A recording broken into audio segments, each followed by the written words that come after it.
Okay, boys and girls, if you remember from last week, you'll remember that we have been working on a text set called Hamburgers and Tacos. And we've read two sources, one which focuses on the history of hamburgers and one which focuses on the history of tacos.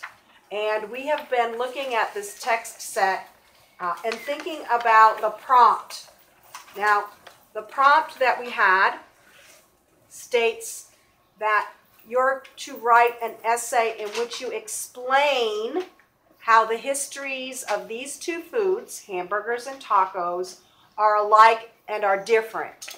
Now, not only is the prompt telling you what to write as far as the type of essay that you're supposed to write, it's also telling you the topic, the histories of hamburgers and tacos, but it's also giving you the text structure that they want you to write this in. They want you to write this in a comparing and contrasting text structure. And you may be asked to do something like that on the actual day. So you need to pay close attention to that because they're telling you three things: the type of essay, the topic, and the format or the structure, the text structure. Okay? And if you remember when we started, we wrote a test thesis right on our writing prompt paper, right next to the directions. Although tacos and hamburgers are different foods, their histories are similar. Okay, so we're getting our differences and our similarities. And in the first lesson where we did this, we talked about and we reviewed what we were supposed to do when we were reading nonfiction. When we're reading nonfiction, we want to chunk the text up into pieces. We want to stop and jot at the end of each section, asking, what did this section talk about? What purpose does this section serve in this essay or in this article? What purpose does it serve? What is the author trying to do? And we went through hamburgers together, and then you went back to your seats and you went over tacos on your own. And hopefully you have lots of nice little notes. Now we came back together after that lesson, and the next lesson, what we tried to do is we tried to find similarities, big idea similarities between the article on hamburgers and the article on tacos. And so we came up with three different main ideas. We noticed that both hamburgers and tacos were brought to the United States by immigrants. They were foods that immigrants brought with them from the countries they came from. So we went ahead and we wrote a sentence that's going to be one of the main idea sentences in our body paragraphs. Federico, do you see that? Okay. Then we also noticed that both hamburgers and tacos eventually became very popular foods, so much so that they ended up with their own fast food restaurants. And we wrote a sentence, both hamburgers and tacos eventually became popular. Okay, that's a similarity. And then we also noticed that in the very beginning, when these foods were being introduced to the American public, people kind of wanted to avoid them. People weren't really sold on eating them or even trying to eat them. Now, after we did that, we talked about the fact that it's really important for you to present your main ideas in a very logical order. Now, even though I wrote these out of order, okay, if you think about it, if I just talk about the immigrants first and then talk about how they became popular and then talk about how they were avoided at first, that doesn't make sense. That order in presenting the main ideas just does not make sense. We need to kind of use a chronological order here because your reader's going to become confused if you tell them that hamburgers and tacos became popular and then you tell them that people avoided them. Okay, so you're going to want to make sure that you're going to talk first about how the hamburgers and tacos came to the United States. Then talk about what the first reactions were of the people, Americans, to these two foods. Then you're going to want to talk about how these two foods eventually became popular. And hopefully you're noticing that we have a problem here and we have a solution here. So there was a problem. Americans wanted to avoid it. And when you were reading, hopefully you noticed that steps were taken by certain people in order to overcome those problems. Okay, so today now I want to focus on details. One of the things that I noticed about your writing, and noticed about the essays that I was reading from our Mock FSA, one of the things I noticed was that a lot of you are not precise in choosing what you're going to lift from the text, the information that might be important. So I wanted to kind of model for you today how you go about choosing those details. Okay, so let's begin. I'm going to model with this first one. Both hamburgers and tacos were brought to the United States by immigrants. Now, we know that these foods are different. We know they want us to write a compare and contrast essay. So my bullets, I'm going to have bullets for both types of food. So I'm going to have bullets for hamburgers, and I'm going to have bullets for tacos. Because even though they were both brought to this country by immigrants, the immigrants themselves were different, the food was different, and so I want to talk about those two things. Okay, so the first thing I'm going to do is I'm going to go back into my text, and I'm going to look for where in the article they talked about the immigrants.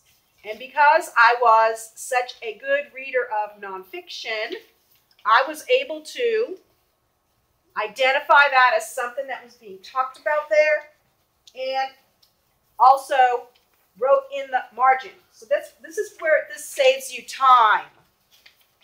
This is a good time saver. It's worth the time you put into jotting in the white space, because now you just go right to it. You know it's in paragraph 5. Okay? So the first thing I'm going to do, my first bullet is going to be, and this is the symbol for paragraph. It's sort of like a backwards P.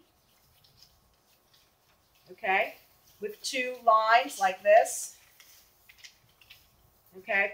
Paragraph 5. So I'm not writing out a whole bunch of things, right? I'm just putting P5.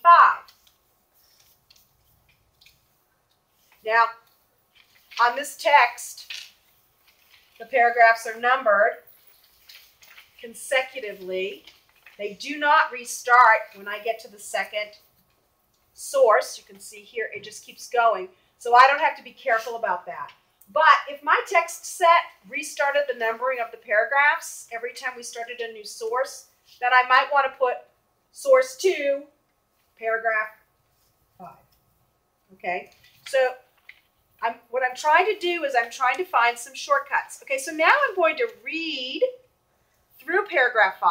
I've already read it once when I was jotting, but now I'm going to read, and I'm specifically looking for details about the German immigrants. And I'm looking for keywords or phrases that I want to put into my body paragraph, the things I want to include when I'm actually writing my body paragraph. So if you have your text set in front of you, could you please turn to paragraph 5? And as I'm reading, together we are going to underline the keywords that need to go into our body paragraph. According to experts in food history, no one person really deserves credit for inventing the ground meat patty. Is that important for immigrants? No. Okay, so I'm not going to underline anything. The recipe for the modern hamburger was likely born in Germany. Okay, so I'm going to underline the word Germany. A country famous for its sausages and other spiced ground meats.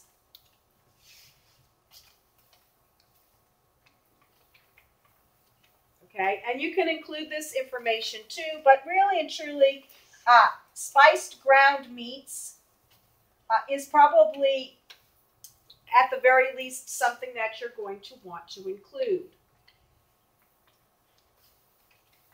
Because remember, you're trying to show that this food was specific to that country. It was coming to the United States. During the 1800s, millions of Germans immigrated to the United States. Their hearts were full of dreams of a new life in America, but their stomachs growled for food from their native land. I love that. And you know what? I'm going to put that in quotation marks because I think I might want to include that as a quote.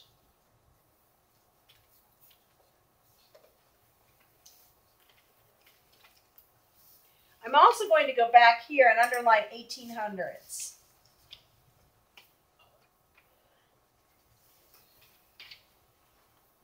I'm also going to underline millions.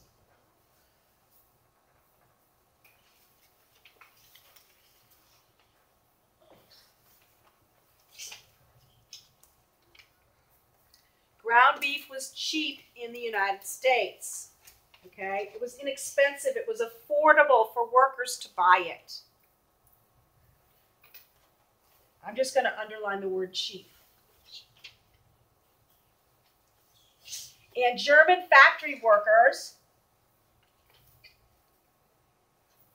in cities like Chicago enjoyed lunching on beef patties tucked inside sliced rolls. Soon enough, this food gained a name, the Hamburg steak.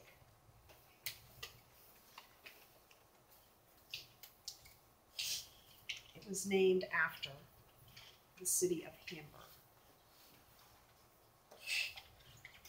So if somebody ever asks you why do we call it a hamburger when there's no ham in there, that's why. It was named after a city in northern Germany.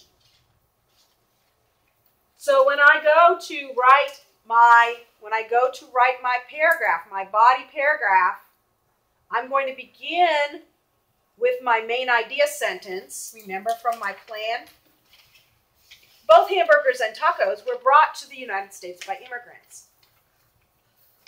Okay? And so, since this is the first thing I'm going to talk about, I'm going to have a transitional phrase, and I'm going to lowercase this b. First, comma, both hamburgers and tacos were brought to the United States by immigrants. Source 1,